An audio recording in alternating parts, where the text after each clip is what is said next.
ஹalleluya! நம்முடைய கர்த்தராகிய இயேசுவின் நாமத்திலே உங்களுக்கு வாழ்த்துக்கள். Good morning. வாங்க இன்றைக்கான அனுதின தியானத்துக்காக அவருடைய பாதத்துல காத்திருப்போம். ஜெபிப்போம். பரிசுத்தரே, இன்னொரு முறை எங்களோடு பேசும் ஆண்டவரே. அநேக முறை எங்களுடைய வாழ்க்கையில உமக்கு தூரமாகி உம்முடைய மெல்லிய குரலை கேட்க முடியாத அளவுக்கு, உம்முடைய காரியங்களை புரிந்து கொள்ள முடியாத அளவுக்கு புத்தியற்றவர்கள் ஆகிவிடுகிறோம் அப்பா. எங்களோடு பேசும்படிக்கு கிறிஸ்துவின் நாமத்தில் ஜெபிக்கிறோம் நல்ல பிதாவே, ஆமென். ஆமாங்க, சில நேரத்துல நம்முடைய வாழ்க்கையில நமக்கு தெரியாமலேயே ஆண்டவருக்கு தூரமாகி விடுகிறோம். அவரை நாம அவருடைய பிரசன்னத்தை உணர முடியாத நிலைக்கு போகிறோம். அவரோடு உறவில இருக்க வேண்டும் என்ற விஷயத்தையே நாம பக்கத்துல வைத்துட்டு வேற விஷயங்க மேலேயே நம்ம மனசை வைக்கிறோம். எப்பொழுது நாம தேவனுக்கு தூரமாவோமோ, நாம எப்பொழுது இந்த உலக பிரச்சனைகள்ல சிக்கிக் கொள்கிறோமோ தேவனுக்கு தூரமாகும் அப்படின்னு சொல்லலாம். ஒரு முறை சங்கீதம் 10ஆம் அதிகாரம் 1ஆம் வசனத்துல வாசித்தா, கர்த்தாவே ஏன் தூரத்தில் நிற்கிறீர்? ஆபத்து நேரிடுகிற சமயங்களில் நீர் ஏன் மறைந்திருக்கிறீர்?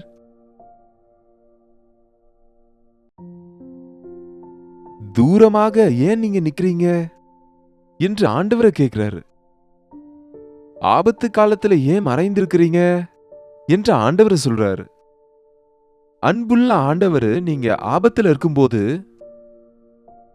ஒளிந்து கொள்வாரா அல்லது உங்க கிட்ட வந்து உங்களை விடுவிப்பாரா? நம்ம பிள்ளைங்க இந்த கண்ணாம்பூச்சி விளையாடி கொண்டு இருப்பாங்க, பெரியவங்க சிறியவங்க கூட. பிள்ளைகளுக்கு சில நேரம் அந்த கண்ணாம்பூச்சி விளையாட்டுல கீழே விழுற மாதிரி இருந்தா, ஒளிந்து கொண்டு இருக்கிற அப்பா அம்மா கூட அந்த பிள்ளை கீழே விழாதபடி அதை தடுத்து, தோத்து போனா கூட பரவாயில்ல, ஆனா அந்த பிள்ளைக்கு ஆபத்து வரக்கூடாதுன்னு நினைப்பாங்க.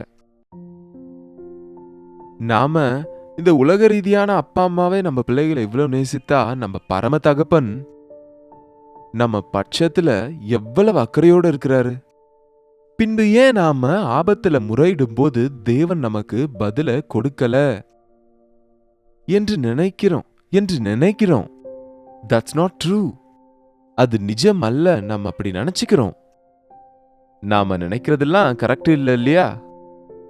நான் நினைச்சேன்னு சொல்லுவாங்க அநேக பேரு. நினைக்கிறது நிறைய இருக்கலாங்க, ஆனா உண்மை ஒன்றுதான். ஆண்டவரே, எதற்கு நீர் எனக்கு தூரமா இருக்கிறீர்? ஆமா, ஆண்டவர் ஏன் தூரமா இருப்பாரு சொல்லுங்க? ஆண்டவரை யாரும் நகர்த்த முடியாதுங்க. அவரு எப்பவுமே இருக்கிற இடத்துல தான் இருக்கிறாரு. அவர் மாறாதவர், அசையாதவர், மாற்றமில்லாதவர்.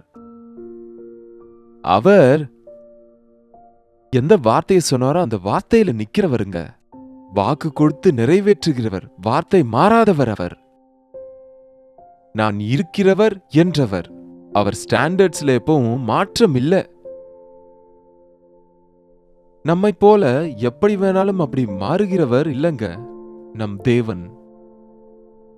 அப்போ தேவன் நமக்கு தூரமா ஆயிட்டார்னா காரணம் என்ன? அவர் நமக்கு தூரமாகவில்லை, நாம தான் அவருக்கு தூரமாகிறோம். நாம் அவருக்கு தூரமாகும் போது அவர் நமக்கு தூரமா தெரிவார். ஆண்டவரிடத்துல வாங்க, நாம அவருக்கு கிட்டி சேரணுமே தவிர அநேக முறை அவருக்கு தூரமாகிறோம். தேவனுடைய சமூகத்தை இழந்து போறோங்க. எப்பொழுது நம்ம விட்டு தேவ சமூகம் போதோ ஆபத்துகள் நம்மை சுற்றி கொள்ளும், கஷ்டங்கள் சூழ்ந்து கொள்ளும், பிரச்சனைகளின் சூழ்ச்சியில விழுந்துருவோம். நாம ஆண்டவரிலே நிலைத்திருக்கிறோம். ஏன் தள்ளி போறோம்? நம்ம பிள்ளைங்க நம்ம கூட நடந்து வரும்போது, ஒரு மார்க்கெட்டுக்கு போகும்போது நம்ம கையை விட்டுட்டு ஓடுவாங்க. எதற்கு? அங்க ஏதோ வண்ணமான பொம்மையை பார்த்தாங்க, ஏதோ ஒரு அதிசயமானதை பார்க்கறாங்க, அதனாலதான் உன்னை விட்டுட்டாங்க. அப்படிதான் நாம் அநேக நேரம் ஆண்டவரோடு இருந்து உலகத்துல எதையோ பார்த்து அதற்காக ஓடிக்கொண்டு ஆண்டவரை விட்டு விடுறோம், தேவனுக்கு தூரம் ஆகிறோம். என்னது அது நம்மை கவர்ந்து இழுக்கிறது? எது நம்மை அடிக்கடி தேவனுக்கு தூரமாக்குகிறது என்று நாம பரிசோதித்து பார்த்தா நாம தேவனுடைய சமூகத்துல இருப்போங்க. திரும்ப திரும்ப ஆண்டவர் சொல்றாருங்க, என்னிலே நிலைத்து இருங்கள். என்னிலே நிலைத்து இருந்தால் நீங்கள் அதிக பலன்களை கொடுப்பீங்க. எது என்னவானாலும் நாம அவரோடு நிற்கணும், அவரோடு நடக்கணும், அவருக்குள்ளே இருக்கணும், அவருடைய சித்தத்தை அறியணும்.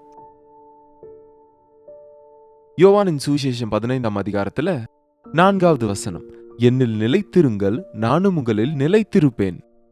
கொடியானது திராட்சை செடியில் நிலைத்திராவிட்டால் அது தானாய் கனி கொடுக்க மாட்டாதது போல நீங்களும் என்னில் நிலைத்திராவிட்டால் கனி கொடுக்க மாட்டீர்கள். ஒரு திராட்சை கொடியானது அந்த கொடியானது திராட்சை செடியில என்ன சொல்லுவாங்க, திராட்சை செடிக்கு கனெக்டா இருக்கும் இல்லையா? கொடியிலே ஜீவன் இல்ல, அது திராட்சை செடியிலிருந்து ஜீவனை பெற்றுக்கொள்ளுது. அதை கட் பண்ணிட்டு அது காய்ந்து போயிடும். அது கனிகளை கொடுக்காம இருக்கிறது மட்டுமல்ல, எரித்து போடப்படுவதற்கே பயன்படும். நம்ம வாழ்க்கை அப்படிதான். ஆண்டவர் இல்ல, நாம நிலைத்திருக்கணும். ஒரு கொடி அந்தந்த சீசன்ல மட்டும் நிலைத்திருக்காது. எப்போதுமே அந்த அட்டாச்மெண்ட் டிட்டாச் ஆகாம பார்த்து கொள்ளணும். நம்ம வாழ்க்கையிலையும் சில நேரங்கள்ல நாம ஆண்டவரை பிடித்து கொள்கிறோம், ஆண்டவருடைய சமூகத்துக்கு ஓடுகிறோம். நமக்கு கஷ்டமும் கண்ணீரும் போராட்டமும் வரும்போது, பயம் வரும்போது, கஷ்டம் வரும்போது, சோதனை வரும்போது, பயப்படும் போது ஆண்டவரே என்று கூப்பிடுகிறோம். ஆனா அநேக நேரங்களில் நம்முடைய கஷ்டங்கள் தீர்ந்து விட்ட பின்பு நம்முடைய இஷ்டம் செய்ய வேண்டி வரும்போது ஆண்டவரை விட்டு விடுகிறோம்.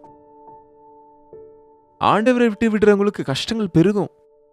கஷ்டங்கள் வரும்போது ஆண்டவரே என்னை ஏன் விட்டுட்டீங்க, கஷ்டங்கள் எனக்கு வந்துருச்சுன்னு திரும்ப நாம ஆண்டவரையே கேட்கிறோம். உங்களுக்கு புரியுதா நான் சொல்றது? புரியுதாங்க? ஆண்டவரே எதற்கு எனக்கு தூரமா இருக்கிறீங்கன்னு கேட்கறதுக்கு பதிலா ஆண்டவரே உமக்கு தூரமாகிவிட்டேன், என்னை மன்னிங்க என்று சொல்வது, தேவனிடத்துல சேருங்கள், அப்பொழுது உங்களிடத்துல அவர் சேருவார்னு இப்பதானே ரீசெண்டா கேட்டோம்.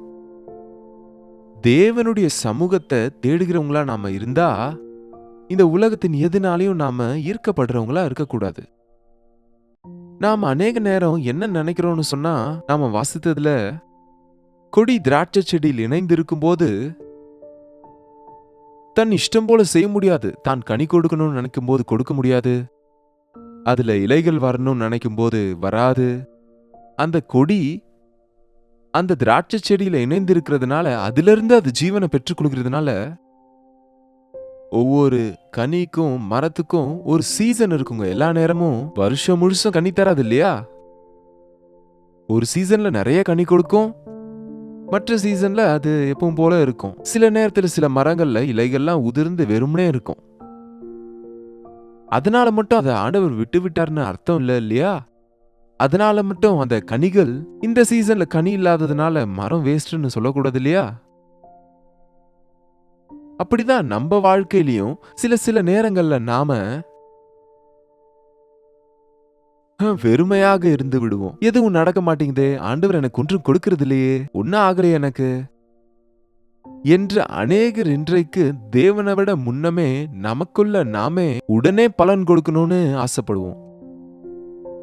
அதுதாங்க ஆண்டவர் நம்மை உயர்த்தும் வரைக்கும் அவருடைய வல்லமையுள்ள கை கீழ் அடங்கிராம நம்மை நாமே உயர்த்தி கொள்ள முயற்சிக்கிறோம். தேவனோடு நடக்கக்கூடிய பாக்கியம் எவ்வளவு பெரிய பாக்கியங்க. இந்த உலகமே அப்படிதாங்க போயிட்டு இருக்கு. இன்றைக்கு ஒவ்வொருவருமே கிரெடிட் கார்ட்ஸ் யூஸ் பண்றாங்க. என்னது அது? நாளைக்கு சம்பாதிக்கக்கூடிய சம்பாத்தியத்தை கூட இன்றைக்கே செலவு பண்ணிடுறாங்க. வருகிற 10 வருஷங்கள்ல சம்பாதிக்கிற சம்பாத்தியத்தை இப்பொழுதே நாம் அதை சொந்தமாக்கி கொண்டு அதற்கு இஎம்ஐ கட்டிட்டு இருக்கலான்னு நினைச்சிட்டு இருக்காங்க. கடைசியில எங்கேயோ போய் ஸ்டக் ஆயிடுறாங்க அநேகர் இன்றைக்கு. என்ன ஆண்டவர், இது நான் உண்மை நம்பி இருக்கிறேன் இல்லையா, ஏன் எனக்கு இந்த கஷ்டங்கள், இந்த கடன் எதற்கு, இப்படி ஏமாந்து விட்டேனே எதற்கு என்று ஆண்டவரை கேட்கிறாங்க.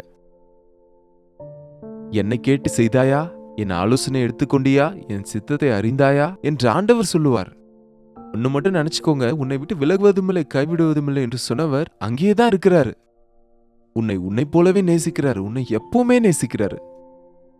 நீ பாவம் செய்து விட்டன்னு உன்னை தள்ளி விடுகிறவரும் அல்ல, நீ பலன் கொடுக்கலன்னு உன்னை விட்டு விடுகிறவரும் அல்லங்க. உங்க வாழ்க்கையில எந்த நேரத்திலும் அவர் மாறாதவராக இருக்கிறாரு. நீங்க தான் மாறிடுறீங்க. ஆமா, நாம தான் மாறிடுறோம். மாறிவிட்டு தேவனுக்கு தூரமாகி அதனுடைய விளைவுகளை சந்திக்கிறோங்க. எப்போதானாலும் தேவனோடு என்னுடைய தொடர்பு அருந்து விட்டது, என்னுடைய ஜெபங்களுக்கு பதில்கள் கிடைக்கிறதில்ல, எனக்கு தேவனின் உதவி கிடைக்கிறதில்ல, ஆண்டவர் என்னை விட்டு விட்டாரோ, ஆண்டவர் எனக்கு தூரமாக இருக்கிறாரோ. என்னங்க 22ஆம் சங்கீதத்துல தாவீது சொல்றாரு இல்லையா, தேவனே என்னை ஏன் கைவிட்டீர்? அவர் கையை விட மாட்டார், கையை பிடித்து நடத்துகிறவர். அவர் ஒரே முறை ஒருவரின் கையை மட்டும்தான் விட்டிருக்கிறார். அது கூட உங்களுக்காக எனக்காக கல்வாரி சிலுவையில இயேசு கிறிஸ்துவானவர் சொன்ன வார்த்தை அது. என் தேவனே, என் தேவனே, ஏன் என்னை கைவிட்டீர்? காரணம், நம் எல்லாருடைய பாவங்கள் அவர் மீது வந்தபோது பாவத்தை எம்மாத்திரமும் பொறுக்காத சகிக்காத தேவன் ஆண்டவருடைய கையை விட்டுவிட்டார்.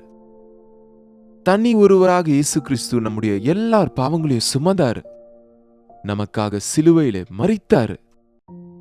பாவத்தை ஜெயித்து, சாவை ஜெயித்து, மரணத்தை வென்று, பிசாசை ஜெயித்து உயிர் தெழுந்தவராக இருக்கிறாரு.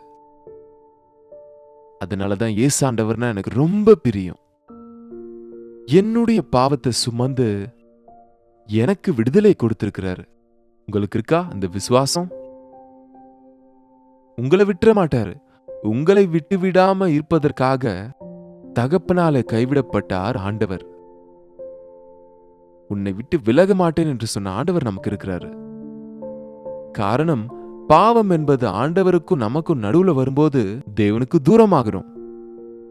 தேவனுடைய வார்த்தைய நாம கேட்காத போது தேவனுக்கு தூரமாகிறோம். ஆண்டவர்கிட்ட இருக்கிறவங்க ஆண்டவரிடத்துல இருக்கிறத விட்டு நாம தான் இந்த உலகத்துக்குள்ள போய்விடுறோங்க. யூதாஸ் காரியத்தை பாருங்க. 3.5 வருஷம் ஆண்டவரோட தான் இருந்தார் இல்லையா? அவரோட தான் சாப்பிட்டாரு, அவரோட நடந்தாரு, அற்புதங்களை பார்த்தாரு, அவர் நாமத்துல சுகப்படுத்தினாரு, சுவிசேஷத்தை அறிவித்தாரு. எல்லா விஷயத்திலையும் தேவ ஆசீர்வாதத்தையும் அவருடைய அழைப்பையும் பெற்றவராக இருந்தாரு. ஆனா அவரே தான் ஆண்டவரை விட்டு போயிட்டாரு. கர்த்தருடைய ராபோஜன மன்றைக்கு அந்த அப்பத்தை அவன் பிட்டு சாப்பிட்ட உடனே அவனுக்குள் பிசாசு நுழைந்து விட்டான். அவன் எழுந்து போய் விட்டான். அது இரவு வேலை. திரும்ப அவனுடைய வாழ்க்கையில் அவன் ஆண்டவரை சந்திக்கல. அவனே போய்விட்டான். ஆண்டவர் அவனை அனுப்பல. ஆண்டவர் போகல தூரமா. உன் முகத்தை எனக்கு காட்டாதேன்னு சொல்லல. கெத்செமனே தோட்டத்தில் அவரை காட்டிக் கொடுக்கும்படி முத்தம் கொடுக்க வந்தபோதும் கூட அவர் அன்போடு அவனை அழைத்தாரே தவிர அவனை வெறுக்கவில்லை. ஆண்டவர் உங்களை நேசிக்கிறாரா? எப்பொழுதும் உங்களை வெறுக்க மாட்டாருங்க. உங்க தவறுகளை அவர் வெறுக்கலாம், உங்களுடைய பாவங்களை அவர் வெறுக்கலாம், ஆனா உங்களை மட்டும் எப்பவுமே அவர் வெறுக்க மாட்டாருங்க. எப்பவுமே ஆண்டவர் என்னை விட்டுட்டாரு, ஆண்டவர் எனக்கு தூரமா இருக்கிறாரு என்று அவர் மேல பழி போடாதீங்க. அவர் துதிக்கு பாத்திரர் தவிர தூஷணைக்கு பாத்திரர் அல்ல. ஆண்டவரே, என்ன நீங்க இழுத்து கொள்ளுங்கப்பா, நான் உங்களுக்கு தூரமா இருக்கிற ஆண்டவரே, உம்முடைய பாத தண்டையில சேருவதற்கு என்னை இழுத்துக்கோங்கன்னு கேளுங்க. நம்முடைய பாவங்களை நாம் அறிக்கையிடும் போது கிறிஸ்துவின் ரத்தத்துல கழுவப்படுவதனால நமக்கு அருந்து போன அந்த தொடர்பு மீண்டும் சேருங்க. ஒவ்வொரு நேரம் கிறிஸ்தவங்க வாழ்க்கையில கூட ஒரு மாதிரி பலன் இல்லாத, கனி கொடுக்காத நேரங்கள், பலன் கொடுக்காத நேரங்கள், பிரயோஜனம் இல்லாம இருக்கிறோம் என்பது போல இப்படிப்பட்ட சூழ்நிலைகள் வரும். ஆனா நீங்க ஆண்டவர்ல நிலைத்திருங்க. நிலைத்திருந்தா உங்களில் ஜீவன் இருக்கும். நீங்க அதிக பலனை கொடுப்பீங்க. அவர் எல்லா நேரத்திலும் நம்மை நேசிக்கிற ஆண்டவருங்க. சூழ்நிலைகள் எப்படி இருந்தாலும், உங்க வாழ்க்கையில எப்படிப்பட்ட போராட்டங்களும் சோதனைகளும் கஷ்டங்களும் வந்தாலும், என் ஜபத்தை ஆண்டவர் கேட்கலன்ற எண்ணம் உங்களில் வந்தாலும், ஆண்டவர் என்னை விட்டு விட்டாரோ என்ற எண்ணம் உங்களில் இருந்தாலும் கூட, ஆண்டவரை விடாதே, விடுதலை கிடைக்கும். உங்க கேள்விகளுக்கு பதில் கிடைக்கும். அதற்கு தான் நம்ம ஒவ்வொரு நாளும் ஆண்டவருடைய வசனத்தை தியானிக்கிறோம். அவருக்கு கிட்டி சேரும்படி, அவருக்கு நெருக்கத்தில் இருக்கும்படிக்கு, அவரோடு இருக்கணும்னு, அவரிலே நிலைத்திருக்கணும்னு சொல்லி எல்லா நேரத்திலும் நாம ஜெபிப்போம். ஆண்டவரே, உம்முடைய சமூகத்திலிருந்து என்ன தள்ளிடாதீங்க ஆண்டவரே, உம்முடைய ஆவியை என்னிலிருந்து எடுத்துடாதீங்க என்று சொன்ன தாவீதை போல ஜெபித்துக் கொள்ளுவோம். சோர்ந்து போகாதீங்க, விசுவாசம் வைங்க, ஜெபிப்போம். பரிசுத்தரே, அன்புள்ள தகப்பனே, எத்தனையோ முறை ஏன் எனக்கு இப்படி நடந்தது, ஆண்டவர் என்னை விட்டுட்டாரா, என் ஜபங்களுக்கு பதில் வருகிறதில்ல, ஆண்டவர் எனக்கு தூரமா இருக்கிறாரா என்ற எண்ணங்கள் எங்களை சோர்வடைய செய்யும் போது எங்களை நாங்கள் சோதித்து பார்த்து, உன்னை விட்டு விலகுவதுமில்லை கைவிடுவதுமில்லை என்று சொன்ன ஆண்டவரை நாங்க தான் விட்டுட்டோமா என்று சோதித்து பார்க்கவும், எங்கள் பலவீனங்களை அறிக்கை செய்து, எங்கள் பாவங்களை அறிக்கை செய்து, எங்கள் கீழ்ப்படியாமையை ஒப்புக்கொண்டு உம்முடைய வழிகளை விட்டு விலகும் போது, உம்முடைய சித்தத்தை தாண்டும் போது உமக்கு தூரமாகிறோம் என்ற விஷயத்தை உணர்ந்து, உம்மிலே நிலைத்த ஆண்டவரே, உங்க மனசை புரிஞ்சுக்கிட்டு உங்க சித்தத்தை அறிந்து உம்மை போல வாழ எங்கள் ஒவ்வொருவருக்கும் உதவி செய்யும்படிக்கு கிறிஸ்துவின் நாமத்திலே ஜெபிக்கிறோம் நல்ல பிதாவே, ஆமென். பிதாவாகிய தேவனுடைய அன்பும் குமாரனாகிய இயேசு கிறிஸ்துவனுடைய கிருபையும் பரிசுத்த ஆவியானவரின் அந்யோன்யமும் ஐக்கியமும் கூடி வந்திருக்கிற நம் அனைவருக்கும் இப்பொழுதும் சதா காலமும் என்றைக்கும் துணையாயிருப்பதாக, ஆமென். தேவனுக்கு ஸ்தோத்திரம். உங்களுடைய ஜெப விண்ணப்பங்களுக்கும் பாரங்களுக்கும் 8939801234 நம்பருக்கு ஒரு டெக்ஸ்ட் அல்லது வாய்ஸ் மெசேஜ் மூலம் எங்களுக்கு தெரியப்படுத்துங்க. நாங்கள் உங்களுக்காக ஜெபிக்கிறோம். தேவன் நிச்சயமா பதில கொடுப்பார். அவர் எப்போது நம்மை விடமாட்டார், கைவிட மாட்டார். அவரிலே நிலைத்திருந்து கனி கொடுப்போம். அவரிலே விசுவாசமா இருந்து ஆசீர்வாதங்களை பெறுவோம்.